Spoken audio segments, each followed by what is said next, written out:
할렐루야, 할렐루야. 오늘도 이 귀한 예배에 나와 우리 주님 앞에 영광 올려드리는 우리 성남 가족들, 우리의 모든 삶에도, 또 우리의 가정에도, 우리의 자녀들, 우리의 믿음의 길 걸어가는 모든 순간순간마다 주 예수 그리스도의 은혜와 평강이 늘 함께하여 주시기를 주님의 이름으로 축복합니다. 저희는 이 주일 오전의 시간에 사도행전의 말씀을 통해서 주님의 몸된 교회는 어떻게 세워지고 또 하나님의 역사가 어떻게 이루어지고 있는지 그 귀한 신앙의 모델들을 배우면서 우리 교회도 주님이 찾으시는, 주님이 영광 받으시는 바로 그 교회가 되기를 함께 꿈꾸고 있습니다. 지난 주에는 저희가 스데반 집사님의 그 말씀을 함께 나누었습니다. 스데반 집사님은 초대 교회의 7명 집사 중에 한 분으로 세움을 받았고요, 성령과 지혜가 충만하였고, 또한 그는 복음을 전하는 증거자로 회당에 나가서 아주 담대하게 많은 사람들에게 복음을 증거했습니다. 근데 이 복음의 증거함이 놀라운 은혜의 역사도 있었지만 또 논쟁이 되기도 하면서 이 스데반 집사님은 공회에 고소를 당해서 오늘 우리가 읽은 본문의 말씀에는 공회 앞에서 재판을 받는 그러한 과정에 서 있는 것을 볼 수 있습니다. 참 억울할 수 있죠. 복음을 증거했을 뿐인데 성령에 충만해서 주의 사랑을 나누었는데 도리어 이렇게 고소를 당하고 재판의 자리에 섰습니다. 이 재판의 자리에서 예수님은 사형 선고를 받고 돌아가셨죠. 얼마 전에 예수님의 제자들도 이 자리에 섰을 때에 제자들은 그 자리에서 담대하게 위협함과 고난 속에서도 복음을 증거했습니다. 그러면서 4장 20절에 보면 우리가 보고 들은 바를 말하지 아니할 수 없다 라고 하면서 그 자리에서 하나님의 일하심, 또 예수님의 사랑을 나누었습니다. 근데 스데반이 또 여기에 잡혀 들어간 거예요. 예수님처럼 죽을 수 있는 이 상황, 그리고 잠시 후에 그러다가 순교를 당하는 이 상황 속에서도 이 스데반 집사님은 전혀 두려워하지 않고 담대하게 서 있는 것을 볼 수가 있습니다. 오늘 이 7장 1절 한번 보시면 이 7장의 말씀이 시작될 때 이렇게 시작이 됩니다. 대제사장이 이르되 이것이 사실이냐? 이렇게 물어봐요. 이것이 사실이냐? 뭐가 사실이냐는 것일까요? 이것은 앞에 6장에 있는 내용인데 이 스데반 집사님이 고소를 당한 내용들입니다. 그 내용이 무엇일까요? 첫 번째는 성전을 못 오겠다는 것입니다. 그리고 또 하나, 두 번째는 율법을 못 오겠다는 것이고요. 결국 이 스데반 집사님이 설교를 하면서 자꾸 누구 얘기를 하냐면 예수님 얘기를 해요. 근데 이 예수님 얘기하면 제일 듣기 싫어하는 사람들이 지금 재판장의 자리에 서 있는 이 사람들이거든요. 이 사람들이 예수님을 죽였는데 제자들을 통해서 예수님 이야기가 나오고 또 이 스데반 집사님 통해서 예수님 이야기가 계속 나오니까 그게 듣기 싫은 것이죠. 너 지금까지 그렇게 말했던 게 사실이냐? 라는 그러한 상황에 있을 때 그냥 이러면 돼요. 그냥 그럴 수도 있고요. 그렇게 말했을 것 같기도 해요. 이렇게 대충 넘어가면 어떨까요? 그러면 또 풀려 나와서 다시 또 복음 전할 수 있을 것 같아요. 근데 그러지 않았습니다. 스데반 집사님은 그 1절에 이게 사실이냐? 라는 그 물음에 대답이 2절부터 해가지고 그 뒤에 50절까지 넘게 계속해서 뭐 하냐면 설교하기 시작합니다. 근데 이 설교의 내용들을 보면은 구약 성경에 있는 전체적인 흐름들을 다 얘기합니다.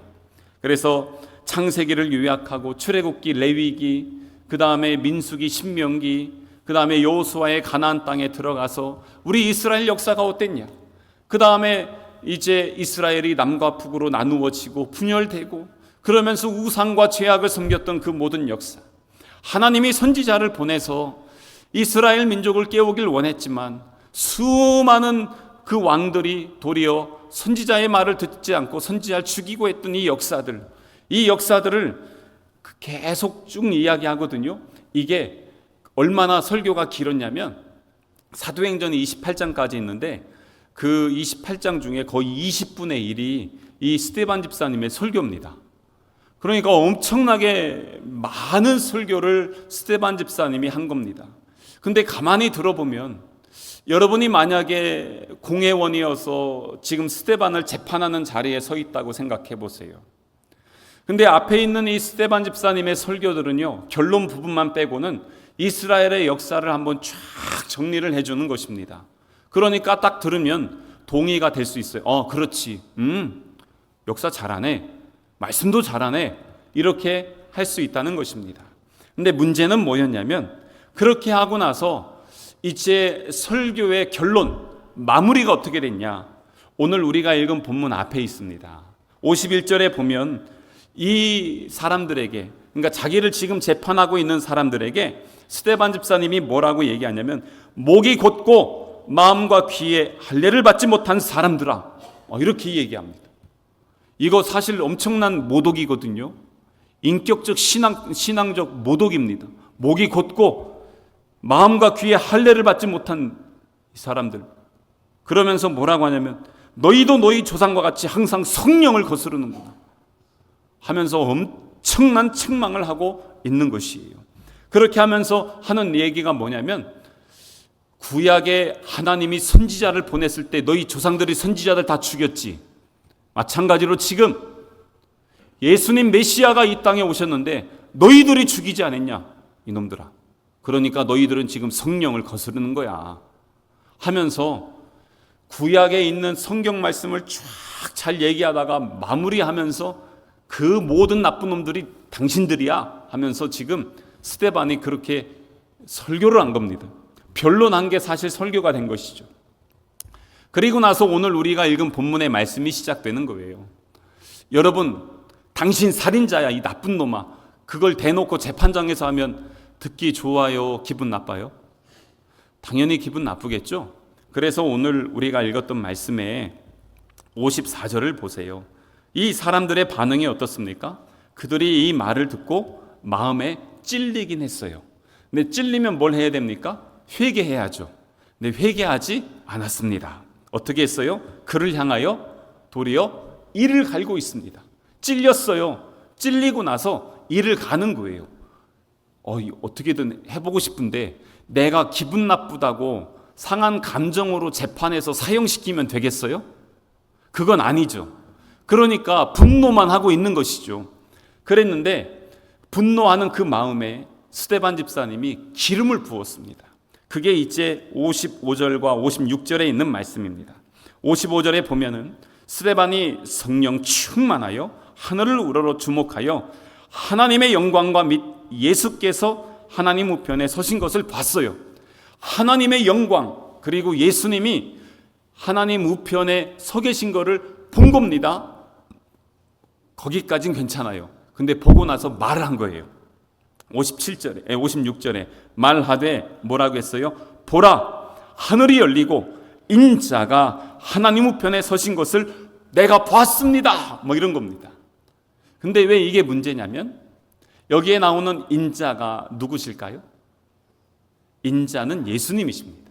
근데 지금 인자가 어디에 있다고요? 하나님 우편에 계시다고요. 그런데 이게 어떤 상황입니까? 예수님을 그것도 저주의 상징이라고 하는 나무 십자가에 달려 죽인 그 사람들이 바로 앞에 있는데 그 사람들 앞에 대놓고 지금 예수님이 죽은 것 같지? 부활하셨어. 하늘에 올라가셨어. 하나님 우편에 앉아 계신 분이야. 지금 그 얘기를 하고 있는 것입니다. 그러니까 너희들 죽였지만 그분이 메시아고 너희들이 죽였지만 그분은 살아나셨고 우리의 생명 되신 분이시다. 그 이야기를 하자마자 여기에 있는 이 사람들이 그 분노가 표출되기 시작하면서 57절에 보세요. 그들이 큰 소리를 지르며 귀를 막고 일제히 그에게 달려들어서 성 밖으로 내치고 돌로 쳐서 그때부터 죽게 되는 것입니다. 그러면서 어떻게 됐습니까? 순교를 당하게 된 것입니다. 놀라운 순교가 이 상황에서 이렇게 이루어지게 된 것이죠. 그래서 이 말씀 볼 때마다 참 마음이 아파요. 믿음 지키려고 예수 믿는 그 믿음으로 살려고 했던 것 뿐인데 그렇게 달려들어서 돌로 치고 이게 죽어야 될 이유인가? 라는 것입니다. 그런데 여기에서 제가 가끔 말씀드리지만 다른 성경에, 그리고 우리가 오늘 예배를 시작하면서 뭐라고 합니까? 하나님 우편에 앉아 계시다가, 이렇게 사도신경으로 신앙 고백하죠. 그런데 오늘 말씀에 보니까 56절에 보시면요, 인자가 하나님 우편에 어떻게 하고 계세요? 서 계신 것을 보노라 라고 한 거예요. 예수님이 보좌 위에서 일어나셨어요. 왜 일어나셨을까요? 지금 스데반 집사님이 순교를 하는 상황인데 예수님이 스데반이 당하는 고난, 억울함 보고 계셨다는 것입니다. 그리고 또한 그가 이제 순교를 당하는 그 상황에서 보통 우리가 어떻습니까? 손님이 오시면요, 아랫사람이 오면은 윗사람이 자리에서 일어나요? 안 일어나죠. 윗사람이 오면 아랫사람이 일어나죠. 근데 윗사람이 일어날 때가 있습니다. 언제 일어날까요? 아주 반가울 때, 아니면 환영해주고 맞이해줄 때, 그때는 윗사람이 일어납니다. 오늘 지금 예수님이 스데반 집사님의 순교의 상황에서 원래 이 하나님 보좌 옆에 앉아 계신 분이신데 일어나 계신 거예요.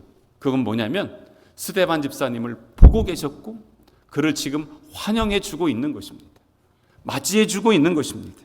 그가 지금 폭력의 희생양이 되고 돌로 맞아 죽게 되면서 그 영혼을 우리 예수님께서 맞이해 주시기 위해서 지금 일어나 계시는 겁니다. 그것을 지금 스데반 집사님이 보고 있는 것입니다. 그렇기 때문에 스데반 집사님이 얼굴이요, 천사와 같은 것입니다.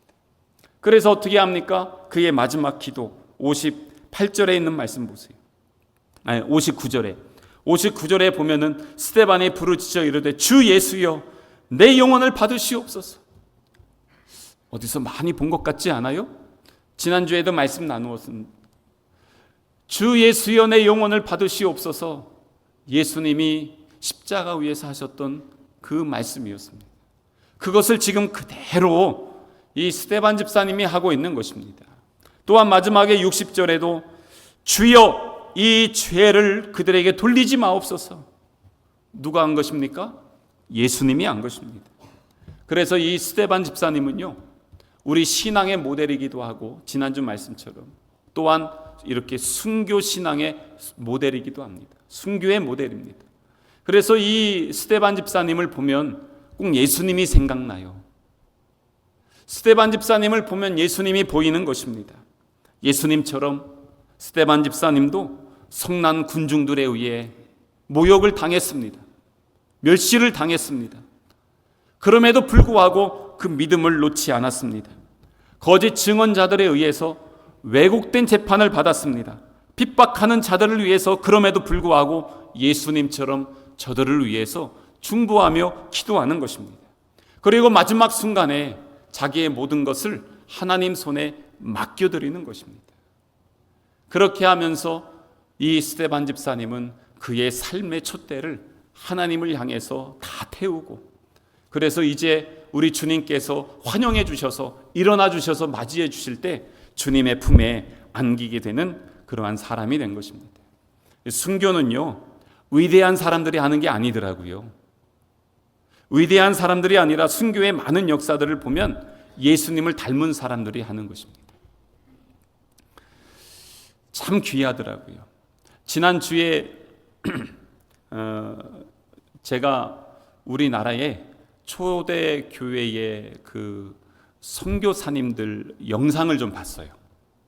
초대 교회 선교사님들이 어떻게 오셨고, 그리고 평양에 있는 교회, 장대현 교회라고 있는데 이 교회가 어떻게 부흥을 했는지 이것을 KBS에서 다큐로 해서 방송을 했더라고요. 그래서 우리 목사님들 안에 회자가 되고 있어요. 이 귀한 영상이 어떻게 발굴이 됐을까? 그리고 예전에 그 성서학자들도, 한국 역사학자들도 그냥 사진으로만 봤던 것을 영상으로 처음 봤다고 하면서 그 내용들을 이야기하는 것입니다. 근데 그 초대 교회에 우리 한국 교회 순교자들이요, 얼마나 그렇게 많이 있었는지 몰라요. 일제시대에, 그리고 또한 이 6.25 때에 믿음 하나를 지키기 위해서 그렇게 희생하며 자기의 삶을 드린 분들이 계셨습니다.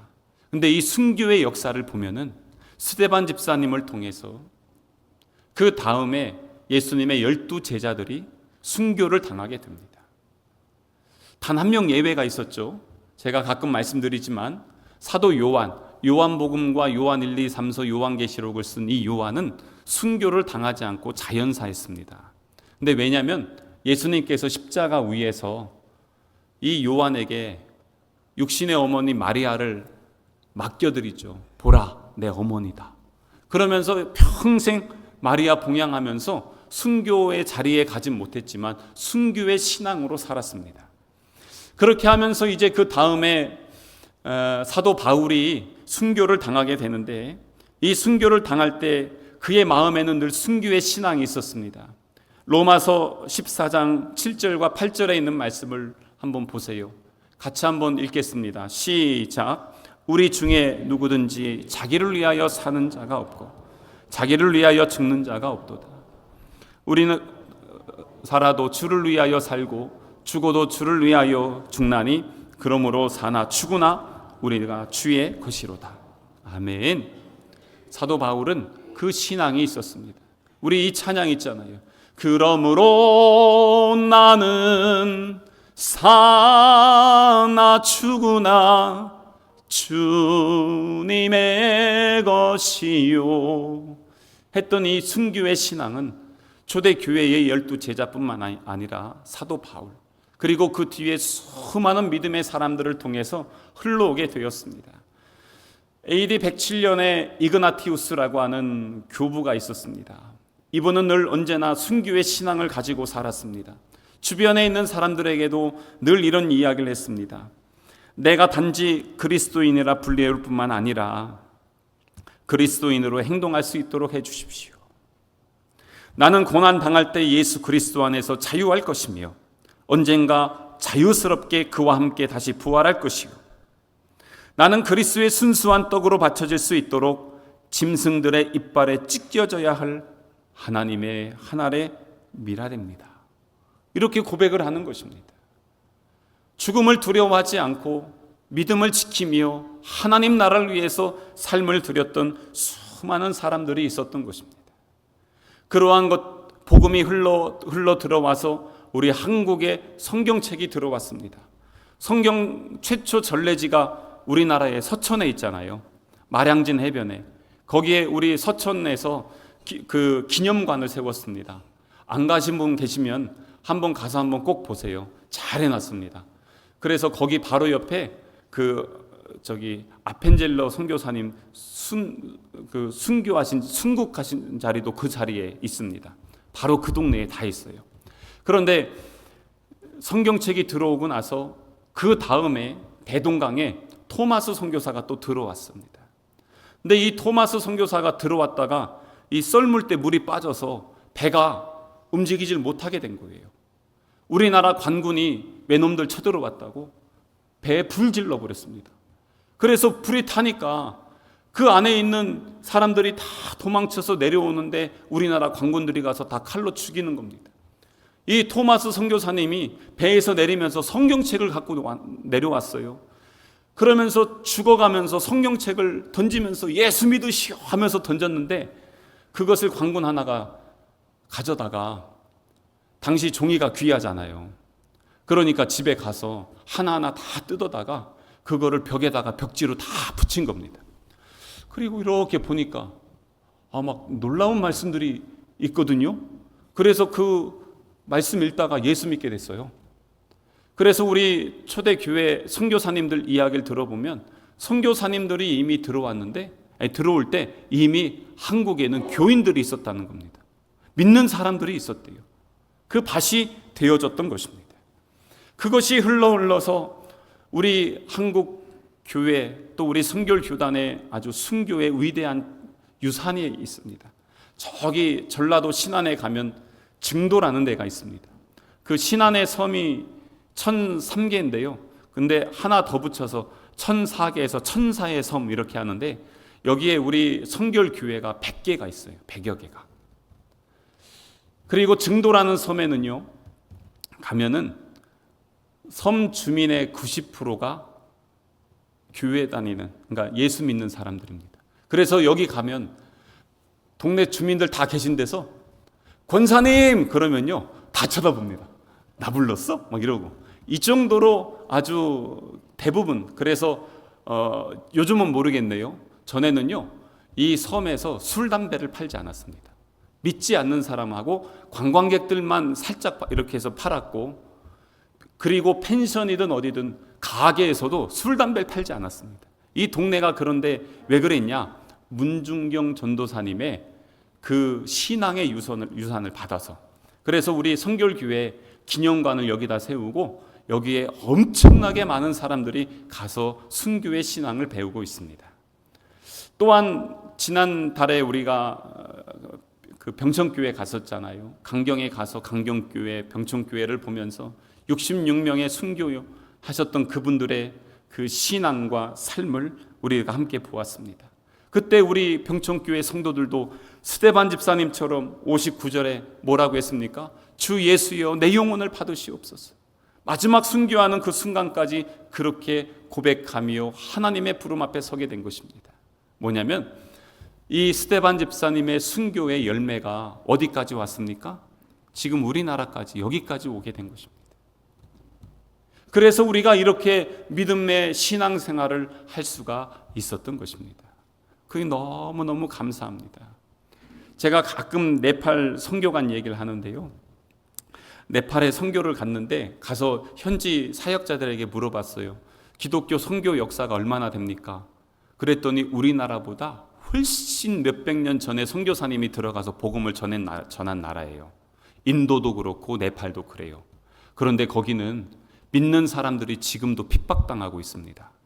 얼마 전에 인도의 북동부에 믿는 사람들을 향한 핍박이 있어서 100여 명이 불에 타 죽었습니다. 최근에, 몇 달 전에. 그리고 지금 5만 명 이상의 사람들이 지금 다 피난가 있습니다. 예수 믿는다는 이유 하나만으로 지금도 핍박이 있습니다.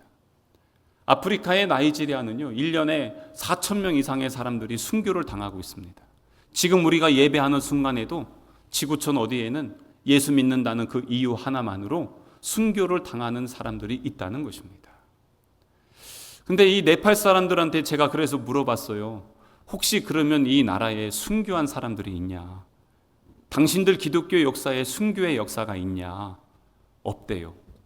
거의 없대요. 근데 우리나라는 어떻습니까? 어딜 가도 있어요. 강화도 가도 있고 여기 저기 어딜 가도 예수 믿는다는 그 이유만으로 자기의 목숨을 우리 주님 앞에 드린 사람들의 이야기가 전국 방방곡곡에 있습니다. 그리고 그 미랄이 뿌려진 곳마다 지금 다 십자가가 있는 것입니다. 놀라운 은혜인 것이죠. 이게 바로 순교의 열매입니다. 그리고 또한 다음 주에 또 말씀을 나누겠지만 순교의 열매 중에 하나가 사도 바울입니다.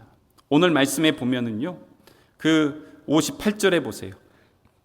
성 밖으로 내치고 돌로 칠세 증인들이 옷을 벗어서 누구에게 줍니까? 사울에게, 사울이라는 청년의 발 앞에 둡니다. 그리고 8장 시작하는 1절에 보세요. 사울은 그가 죽임 당함을 마땅히 여기더라로 시작합니다. 이 사울이 누굽니까? 바울입니다. 이게 사울 바울의 헬라어 히브리어거든요. 근데 하여튼 이 사울이 여기에서 등장하는데 왜 그랬습니까? 9장에 가면은 그가 다메섹을 가다가 예수님을 만나게 됩니다. 완전히 인생이 변화됩니다. 근데 그가 그걸 경험한 겁니다. 스데반 집사님이 죽을 때 그 옆에서 같이 거들면서 보니까 아니 어떻게 저렇게 사람이 죽을 수 있을까? 끝까지 죽으면서도 기도하고 끝까지 죽으면서도 얼굴이 어떻게 천사와 같을까? 그 씨앗이 그의 마음에 심겨져 있었던 것이에요. 그리고 나서 나중에 예수님이 그를 찾아왔을 때 완전히 인생이 고꾸라지면서 예수님을 믿게 되는 것입니다. 스데반 집사님의 순교의 열매로 말미암아 사도 바울의 열매를 맺게 된 것입니다. 그래서 수많은 이 선교의 열매들이 맺혀지고요.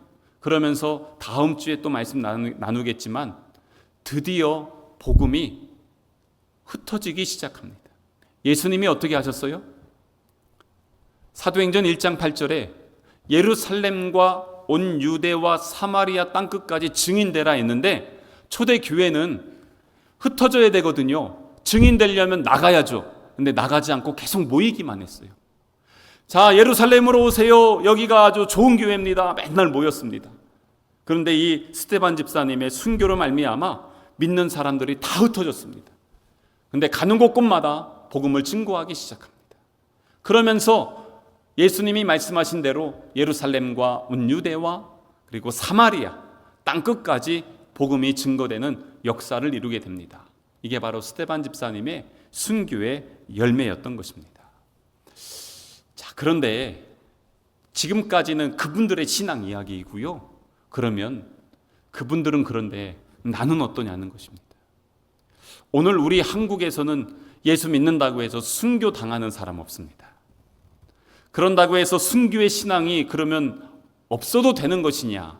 사실 그러지는 않습니다. 순교의 신앙은 우리에게 언제든지 있어야 되는 것입니다. 근데 이 순교의 신앙이 어떤 것이냐? 오늘 스데반 집사님을 한번 다시 살펴볼게요. 먼저는 55절 말씀 다시 한번 보겠습니다. 스데반이 성령이 충만하여 어디를 봤습니까? 하늘을 우러러 주목하여 보았습니다. 어디를 봤어요? 하늘을 보았습니다. 56절도 한번 볼까요? 말하되 보라, 어디가 열려요? 하늘이 열리고 있습니다. 지금 그를 위협하는 사람들은 내 눈앞에 있습니다. 땅에 있습니다. 세상에 있습니다. 그런데 지금 땅에 있는 이 세상에 있는 사람들, 권세들, 위협함들, 지금 그것을 보는 게 아니라 그의 시선이 지금 어디에 있습니까? 하늘에 있습니다. 하나님 나라를 바라보고 있는 것입니다. 그게 바로 무엇입니까? 우리 찬양하잖아요. 주만 바라볼지라. 믿음의 눈을 들어서 주님을 지금 바라보고 있는 것입니다. 그래서 히브리서 12장 2절에 있는 말씀 우리 한번 같이 읽겠습니다. 히브리서 12장 2절 시작. 믿음의 주요 또 온전하게 하신 이인 예수를 바라보자. 그는 그 앞에 있는 기쁨을 위하여 십자가를 참으사 부끄러움을 개의치 아니하시더니 하나님 보좌 우편에 앉으셨느니라. 아멘. 그렇습니다. 믿음의 사람들은 세상 바라보고 사람 바라보고 권력 바라보는 사람들이 아니고 순교의 신앙은 하늘을 바라보는 사람들입니다. 우리의 시민권이 어디에 있습니까? 하늘에 있습니다. 그렇기 때문에 주님이 우리를 부르실 그 본향, 영원한 본향을 향해서 날마다 바라보고, 그렇기 때문에 이 순교의 상황에서도 하늘을 바라보고 있는 것입니다. 이 하늘을 바라보면서 뭘 할까요? 뒤에 보시면요, 59절에 있는 말씀 보세요. 그들이 돌로 스데반을 치니, 스데반이 뭘 하고 있습니까? 스데반이 부르짖고 있습니다. 이 부르짖는 게 무엇일까요? 60절 말씀 보겠습니다. 60절에 뭐 하고 있습니까? 무릎을 꿇었습니다. 지금 돌이 날아오는 상황이에요. 상상을 해보세요. 돌을 맞는데 죽을 때까지 돌 맞는다면 얼마나 맞아야 될까요? 그런데 그 상황에서 돌이 날아오는 그 현장에 그가 지금 무릎을 꿇었습니다. 그리고 크게 불러 뭘 하고 있습니까? 주여 이 죄를 그들에게 돌리지 마옵소서. 이게 무엇입니까? 기도인 것입니다. 순교의 신앙은 기도하는 신앙입니다. 언제까지요? 주님이 부르시는 그 순간까지 기도하는 것. 그게 바로 순교의 신앙인 것입니다. 아유, 나이 들어서 이제 그게 아니에요. 주님 부르시는 그 마지막 순간까지 그렇게 하는 것입니다. 그래서 요즘 이렇게 가끔 그 치매 오시는 분들 계시는데 그분들을 위해서도, 곧 저를 위해서도 기도해요. 주님, 치매가 걸려도 좀 곱게, 그래서 안 걸리면 좋지만요, 하나님만 부르짖고 하나님만 의지하고 찬송하며 기도하다가 주님 앞에 섰으면 좋겠습니다 하는 그러한 고백을 합니다. 지금 이 스데반 집사님 마지막 그 순간까지도 하나님 앞에 기도하면서 간구하는 그 신앙, 그러면서 이 마지막까지 맞고 죽어가는 그 상황에서도요, 그는 하나님께 끝까지 믿음을 지키고 있는 걸 볼 수 있어요. 그게 순교 신앙의 마지막까지 믿음을 지키는 것, 인내하는 신앙입니다. 결국엔 그것은 열매로 맺혀지게 되어 있습니다. 그래서 갈라디아서 6장 9절의 말씀 보겠습니다. 함께 읽겠습니다. 시작. 우리가 선을 행하되 낙심하지 말지니. 아멘. 마지막까지, 때로는 신앙의 길 가다가 에이 하면서 내 마음이 상했는데 왜 예수님을 포기해요? 왜 영생을 포기해요? 왜 하나님 나라를 내려놔요? 근데 그런 사람들이 있어요. 그러지 말자는 겁니다. 마지막 순간까지 인내하며 믿음의 경주를 걸어가는 것, 그게 바로 순교의 신앙이라는 것입니다.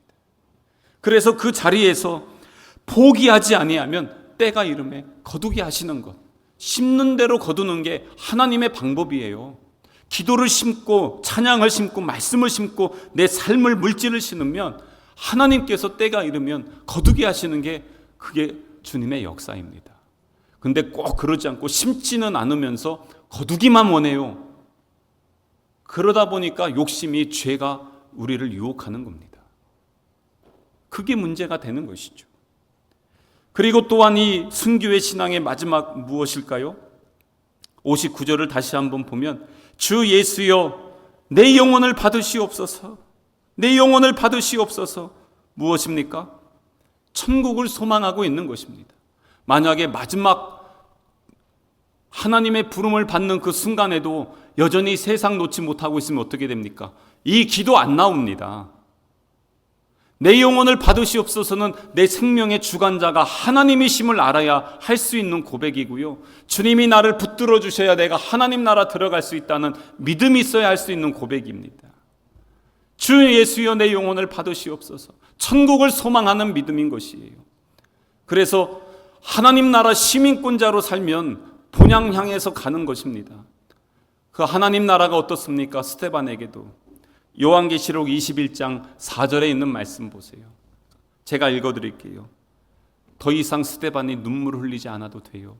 모든 눈물을 그 눈에서 닦아주시니 다시는 사망이 없고 애통하는 것이나 곡하는 것이나 아픈 것이 다시 있지 아니하리. 돌에 맞아서 육신은 아플지 모르겠지만 사실 주의 영광으로 충만한 그 은혜 아래서 이제는 처음 것들이 다 지나갔어요. 이제는 하나님 나라 영광의 면류관을 쓰게 되는 것입니다. 스데반 집사님 이름이 면류관이란 뜻이거든요. 주님이 서서 안아주시면서 영생의 면류관을 그의 머리에 탁 씌워주시는 것입니다. 제가 이런 묵상을 해보게 돼요. 순교의 신앙은 우리의 신앙의 삶에서도 승리하는 신앙이구나. 왜냐하면 위협함이 있을 때 순교 신앙은요, 위협함을 두려워하지 않더라고요. 고난이 있는데 순교의 신앙은요, 고난을 고난이라고 이야기하지 않아요. 이 고난이 있지만 모든 걸 통해서 하나님이 일하실 걸 믿게 되더라고요. 순교의 신앙은요, 이 사람들이 위협하고 멸시하고 천대하고 무시하고 죽이려고 하는데도 떨지 않습니다. 그것에 매이지 않더라고요. 왜냐하면 나의 소망이 어디에 있어요? 하나님에게 있기 때문에. 그래서 이 순교의 신앙은요, 죽음을 두려워하지 않습니다. 왜요?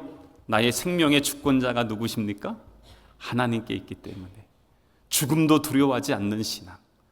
그 신앙을 소유하기 위해서 스데반처럼 믿음으로 날마다 주님을 바라보고 깨어서 기도하면서 믿음의 길 걸어가는 동안 인내하면서 천국을 소망하며 우리 주님이 우리를 부르실 때 잘했다, 착하고 충성된 종아, 칭찬받고 주님 품에 안길 수 있는 우리 성남 가족 되시기를 주님의 이름으로 축복합니다.